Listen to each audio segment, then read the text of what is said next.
Powered by the Montana Television Network. Montana This Morning continues on Montana's News Leader. Washington prepares to say its final goodbyes to former President George H.W. Bush. I'm Nicole Killian with what other former presidents are saying about the legacy he leaves behind.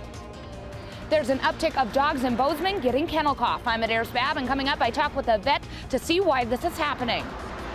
Good morning. Happy Monday, Southwest Montana. 6:30. Chet Lehman, Missing O'Malley with you. Matt has our chilly work week forecast in a moment. Meantime, our top story this half hour. Former President George Herbert Walker Bush will lie in state in the rotunda at the U.S. Capitol beginning today. The 41st President of the United States died on Friday night at the age of 94. CBS's Nicole Killian is on Capitol Hill with how he's being remembered by the three former presidents. They'll say, "Job well done, George H.W. Bush." Former President George W. Bush says his father's legacy will grow with time in an interview with 60 Minutes. I think he's going to go down as the greatest one-term president ever because of his foreign policy, deftly handling the end of the Cold War, for example, reunification of Germany. The one term that President George Herbert Walker Bush served began in 1989. It coincided with the fall of the Berlin Wall and the Soviet Union. All those things could have gone haywire at any point. And the restraint, the caution, the lack of spiking the football that they showed was, I think, an enormous achievement. Today, the late President Bush will be flown here to Washington, where he will lie in state at the Capitol Rotunda until Wednesday. His body will then be flown to Texas, when he'll be buried next to his wife Barbara and daughter Robin. History will be quite kind to him in his presidency. Although former President Bill Clinton beat Mr. Bush in the 1992 presidential election, the two men formed a bipartisan bond. It's been one of the great joys of my life, my friendship with him. Our arguments were good-natured and open, and we continue to debate things all the way up until recently. President Trump declared Wednesday, December 5th, as a national day of mourning. Nicole Killian, CBS News, Capitol Hill. The Capitol Rotunda will be open to the public while President Bush lies in state. On Wednesday, a state funeral will be held at Washington National Cathedral, and on Thursday, he will be buried on the grounds of his library in College Station, Texas. Right next to Barbara. By the way, U.S. Senator Steve Daines, who's in Afghanistan visiting troops, said the passing of the former president, quote, "President George H.W. Bush lived a life full of grace and had a passion for serving those around him. He will be missed," end quote. Montana Senators Jon Tester said President Bush was a statesman who lived in the meaning of service. Tester went on to say, "We must remember his legacy and commit ourselves to the kindness that he hoped for our nation."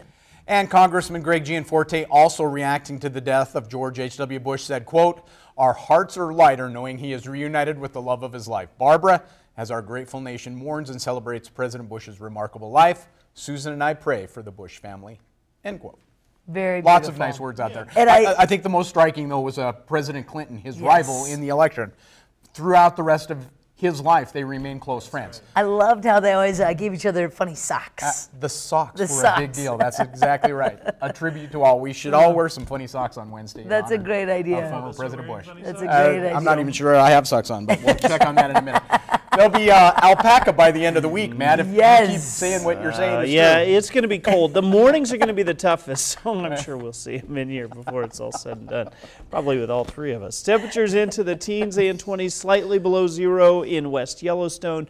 I do expect to see some sunshine by the afternoon, but we've got a little cloud cover to work our way through and maybe some light fog in a few regions. Temperature should be well into the 20s as you head into the afternoon today. We got some cool air on the way. We'll talk more about that, of course, coming up in just a few minutes. I do have socks on, not cool Adidas like some of us behind the desk, though. Meantime, 6:34 now. Police have arrested a suspect after an armed robbery at a Helena restaurant Saturday night.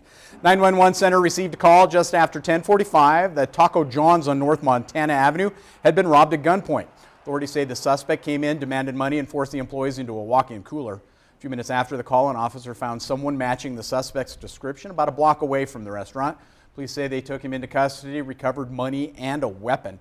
Authorities identified the suspect as 43-year-old Rudy Lopez of Helena. He's charged with robbery, aggravated kidnapping, assault with a weapon, and a probation violation. And the Helena woman who died after being hit by a car on Friday night has now been identified. 77-year-old Dixie Hargreaves was hit by a car just before 8 o'clock at the intersection of MCHUU and Roadrunner Avenue. Now, Hargreaves was taken to St. Peter's Hospital, where she later died. The intersection was closed for about 2 hours after the crash. Police say the driver was a 37-year-old woman from Helena. No citations have been issued at this time. Police say the investigation is ongoing. Also, a 6-year-old from Missoula has died of complications from flu, pneumonia, and asthma.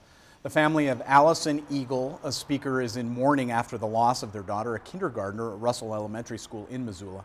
Her mother, Crystal White Shields, tells MTN News her daughter was beautiful, happy, and so full of life. She added, quote, "We are so devastated that the flu took our baby away from us," end quote. Now, a GoFundMe page states Allison passed away on Friday while under the care of Community Medical Hospital in Missoula. And Bozeman is continuing to look for its next affordable housing manager. Back in September, the former affordable housing manager, Matthew Madsen, left the position. And since then, the city has been looking for a candidate. The city has not closed the search yet, and the application is still available on their website. Director of Community Development, Marty Madsen, says he wishes the position would have been filled by now, but the search will take time. We've had some good applicants. We're really we're trying to generate as much interest as we can. We're looking for some really pretty specialized skill sets and competing with every other community in the country that's dealing with affordable housing, you know, is in our same situation. So Madsen says that the job posting is scheduled to close near the holidays, and the city hopes to bring someone on by February. We'll continue to follow progress on that story. Certainly. Meantime, 6:36, an interesting story as well. Reports of kennel cough are soaring for dog owners here in the Gallatin Valley. MTN's Medeiros Babb talked with the local vet to find out how dogs are getting the disease and what pet owners can do to prevent it. In the past month, Sue Geske says that the Double Diamond Vets Hospital has seen 20 to 30 dogs with kennel cough. She says common signs of the respiratory disease is a cough, a runny nose, or a slight fever. Most of them, it's a pretty minor condition, but it's annoying, so because they're coughing, but it is minor, it's not a fatal thing. Geske believes the reason for the uptick in kennel cough reports is a result of the disease being highly contagious. Most dogs are going with their owners to dog parks. They are doing nose-to-nose interactions, mouth-to-mouth. They're coughing on each other, or they're playing with each other, and they are transmitting, in many cases, a bacterium or even a virus that might be the cause of coughing. Geske says if the coughing gets to the point where the dog is puking, a vet should be contacted, but typically dogs will be able to recover by lots of rest. She advises owners to try and stay away from dog parks while their dog is sick. And so it's hard to completely isolate your own dog, but at least in the active coughing period, it's nice to not pass it on to your friends' dogs. And so that would be what I would suggest. Geske says to prevent your dog from getting the disease, it would be a good idea to stay away from dog parks and instead go for a walk. In Bozeman, Medeiros Babb, MTN News. There are kennel cough vaccines offered for dogs at the veterinarians. In other news this morning, there are many ways to raise cattle as there are ranches. In this week's Under the Big Sky preview, Zachary Jones of Yellowstone Grass-Fed Beef and 2 Dot Land and Livestock shares his thoughts on ranch management and the future of the cattle industry. Under the Big Sky is sponsored by Rocky Mountain Vein Clinic and Markovich Real Estate. I was at a restaurant in Lawrence, Kansas. One of the specials was a Kansas City strip. I asked if it was grass-fed or grain-fed. The server said, I'm actually not sure. And I said, no problem. I'm hanging out for a while, you know, just when you get a chance, ask. I'd appreciate that. This guy sitting next to me, he's like, grass-fed beef is nothing but a huge marketing ploy. Grain-fed beef is way better. Like, whoa.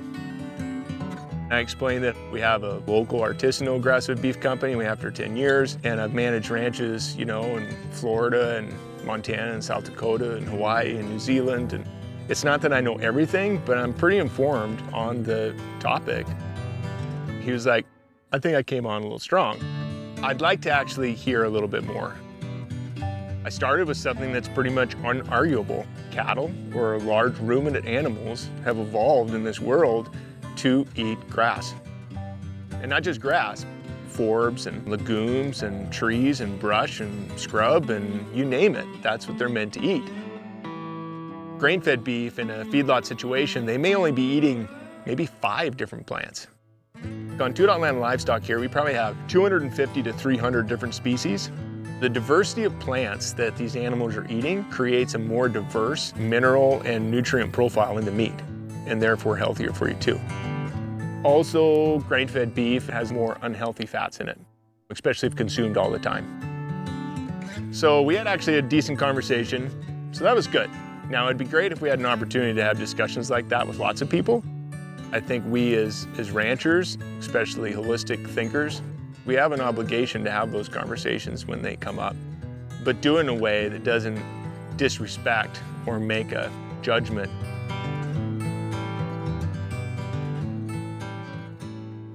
Now, as always, you can watch all our current Under the Big Sky stories online at underthebigsky.com. Always something cool on there. Absolutely. No Special doubt. half-hour version of Under the Big Sky coming up over the holidays. There you go. Yeah. It is time for a quick break. Coming up in just a moment. In a short 2-year span, 14,000 children have gone to the ER or died after being injured or having fatal injuries with accidents involving furniture and TVs. Up next, CBS has a very special look at these cases and what's being done to stop them. Let's head to New York, see what's coming up at 7 o'clock on CBS This Morning right now. Coming up, remembering President George H.W. Bush. We're in Houston and Washington with a look back at his life and politics. We'll also hear from retired General Colin Powell and Bob Schieffer on the legacy of our nation's 41st leader. Coming up on CBS This Morning.